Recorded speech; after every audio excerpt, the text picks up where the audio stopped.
Is it financial or is it strategic? In my view, it's strategic, and it's already a done deal. It was a done deal. I couldn't feel a positive deal about it, which is fair enough. It is a business deal, of course. It's a poison chalice, and Julie Edge has got the job, and she's pushing forward with this. If you like, in squaring the circle, which is what Tynwald has asked the post office to do, they didn't factor in the social costs. We're here to listen to the public and to listen to their views. We're in a consultation process, so we have a duty to do that.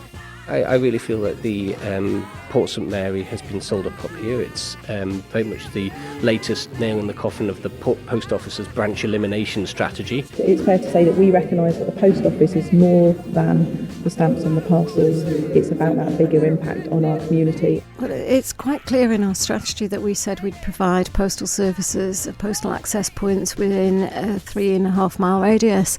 So that's in the strategy. It's been 2.5 years since the Isle of Man Post Office Board had its 5-year strategy approved in Tynwald, and since then it's been in the spotlight and the news more than regularly. Port St Mary is the latest of island post offices looking at potential closure in some way, but the subject of how and why goes back to the summer of 2018.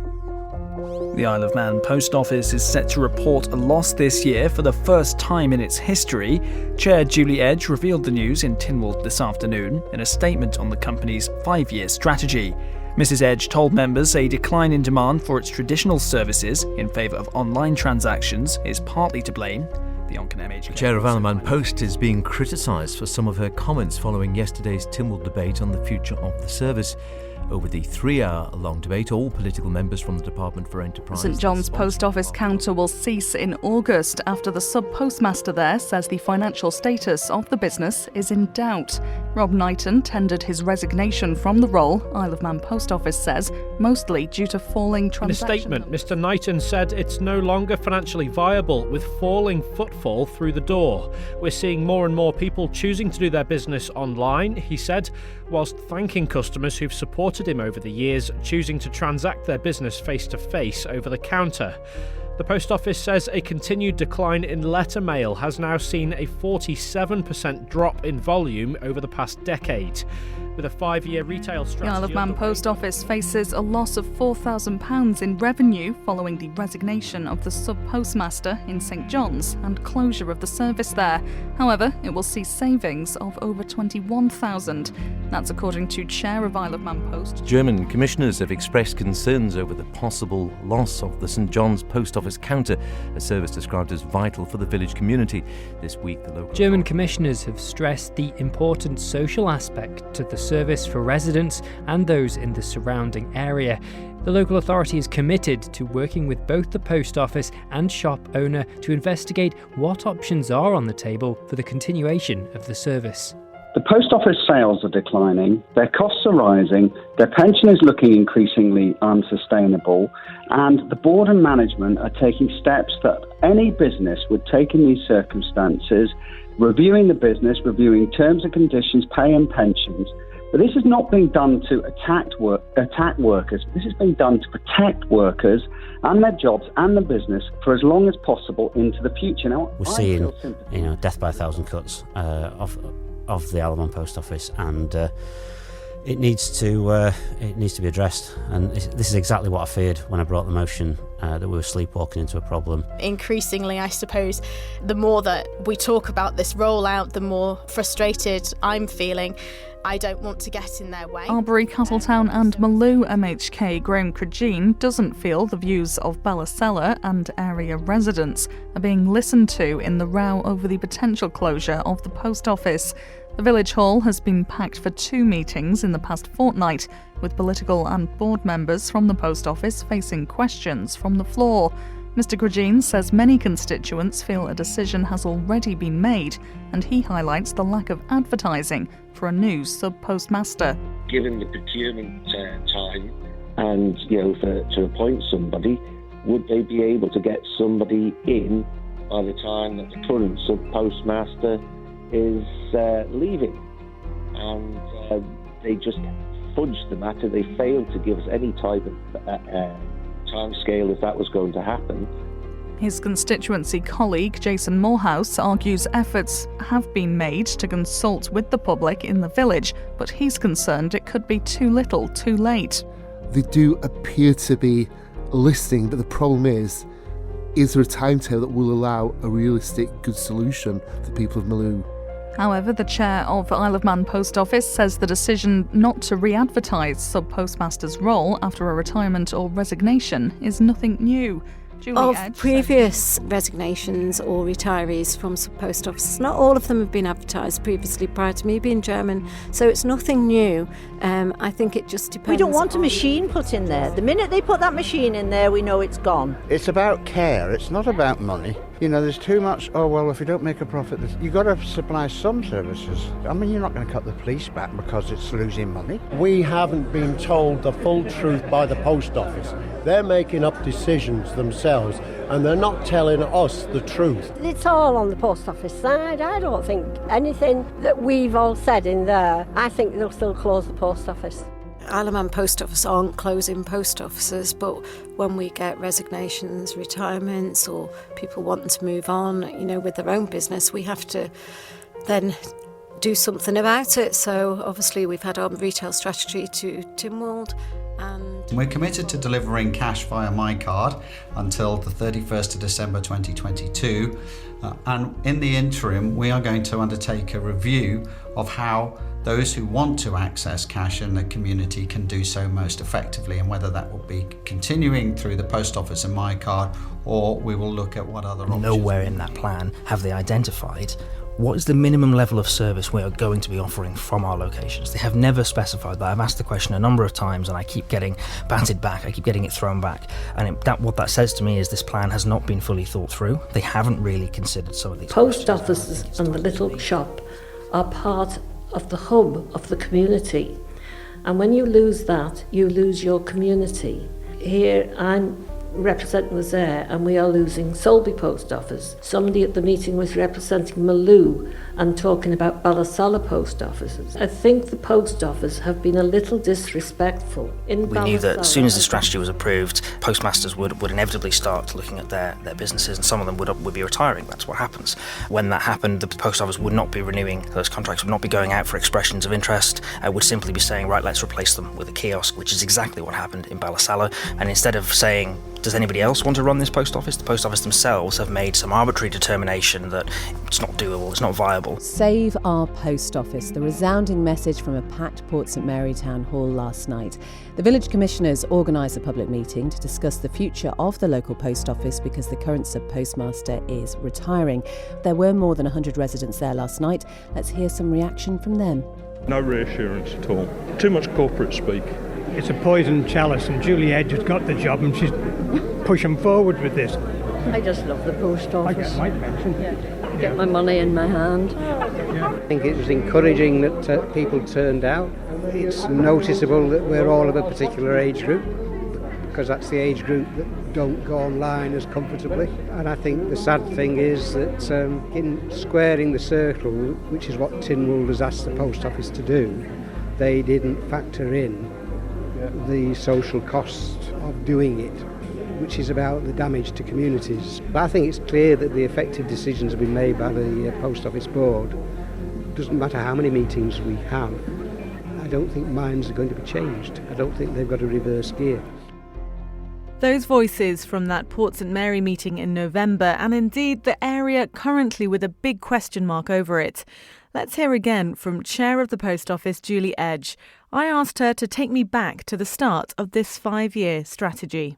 The retail strategy, which was approved by Tynwald, obviously had 6 principles, and we obviously from that point on had to adhere to what Tynwald had approved for the retail modernisation strategy, and that's what it is. We are halfway through, and from the figures. It's proven that the strategy is fit for purpose and it is working.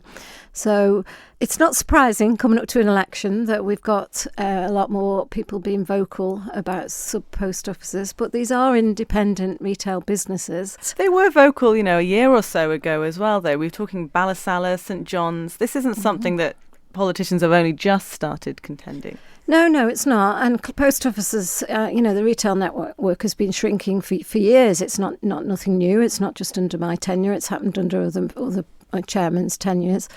But yes, we have had 3 close together, and it's the individual people either deciding to retire or resign from their position of a sub-postmaster. So the whole point of the strategy was that we had a way forward when a sub-post office closes, and that's what we follow now going forward.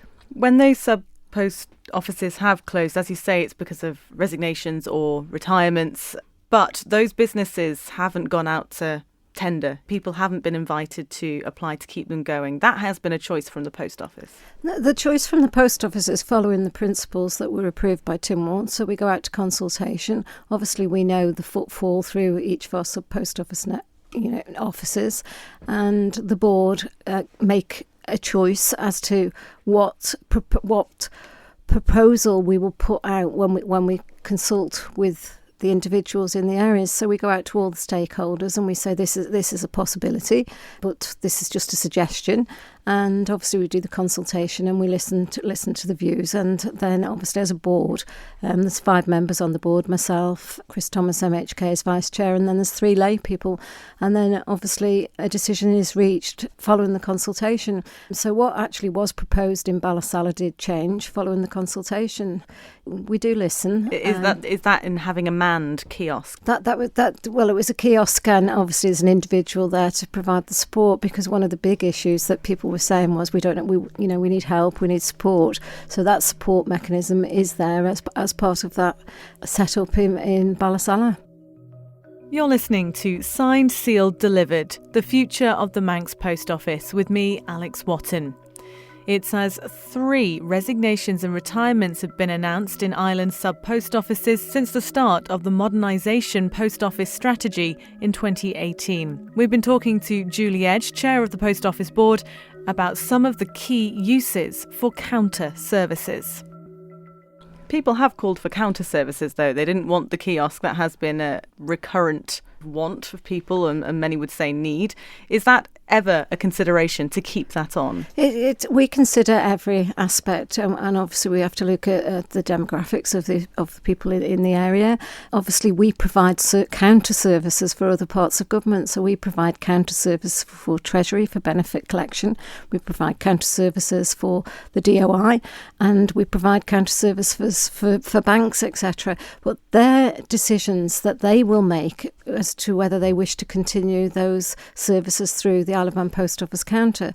So we were aware when the strategy went to Tynwald that Treasury were doing a review, and also the DOI were clearly going to change the way they were doing vehicle licensing. That's been said by both ministers.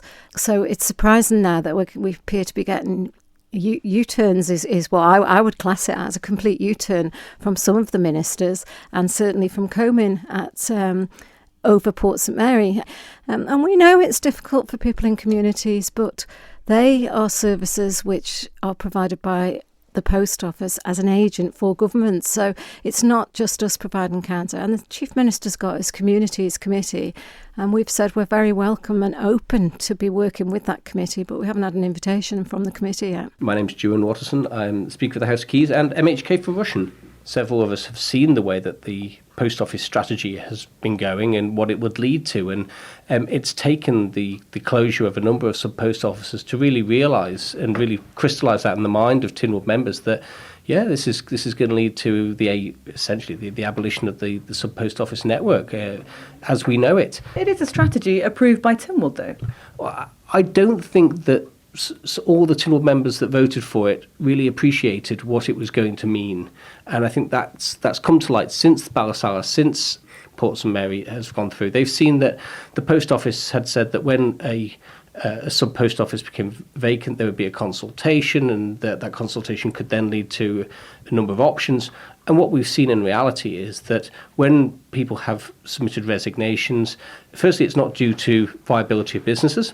It's been down to other factors. The businesses themselves are viable.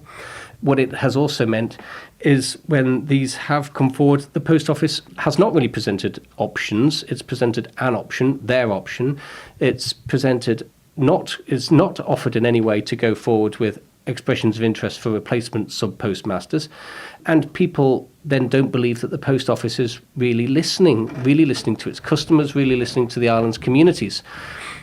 When you then take that, and the idea of the motion was to really bring together these issues around sub-post offices with the other issues around government's delivery of services locally.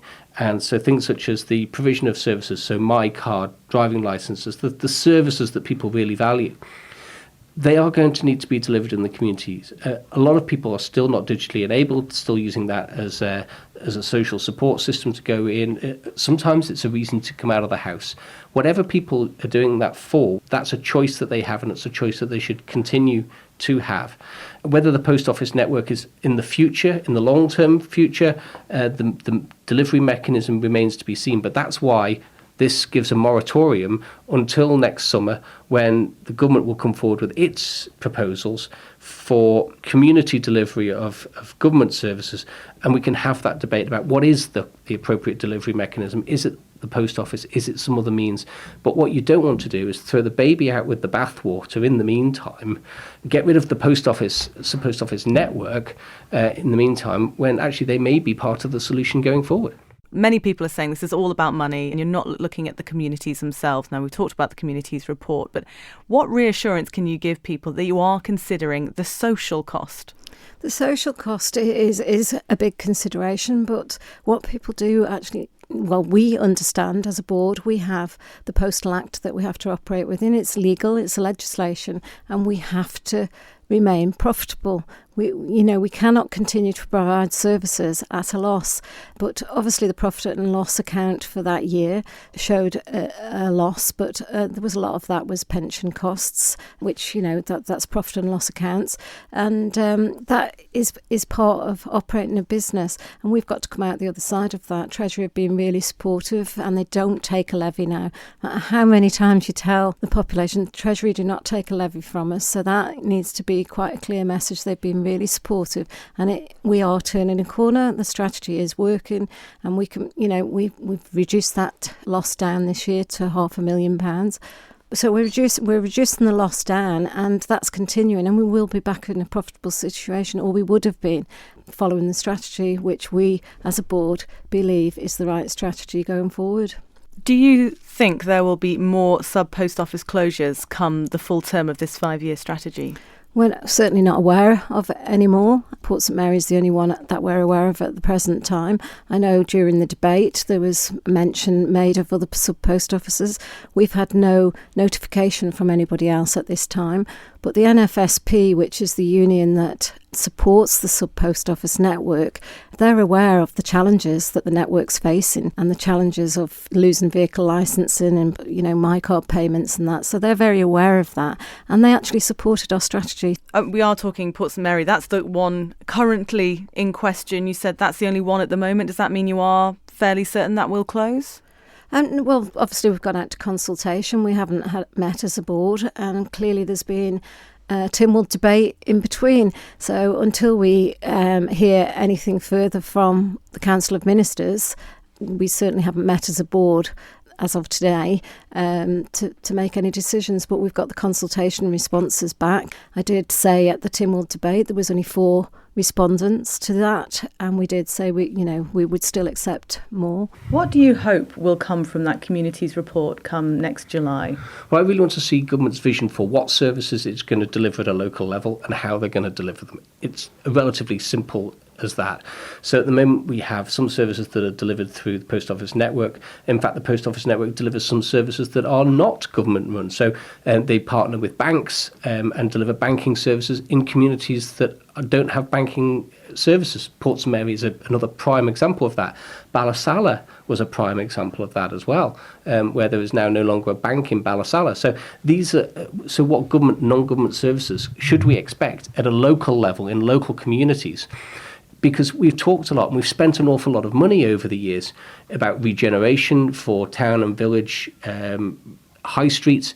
And what's the point of that if you're going to remove the lifeblood of it, the people moving there, the people being there in the day, the cash flowing around those communities? If you take that away, then what hope has retail got, no matter how much you spend on making the pavements look nice or the buildings better? The post office only runs certain services. Other ones are add-ons. So banking services, for example, are reliant on banks being there. That's right. So if they withdraw, like the Isle of Man Bank has done in Peel and elsewhere, that's not a post office problem, is it? No, the post office has provided the vehicle for the delivery of Lloyds and Barclays banking services in local communities. So how would the communities report, though, change that?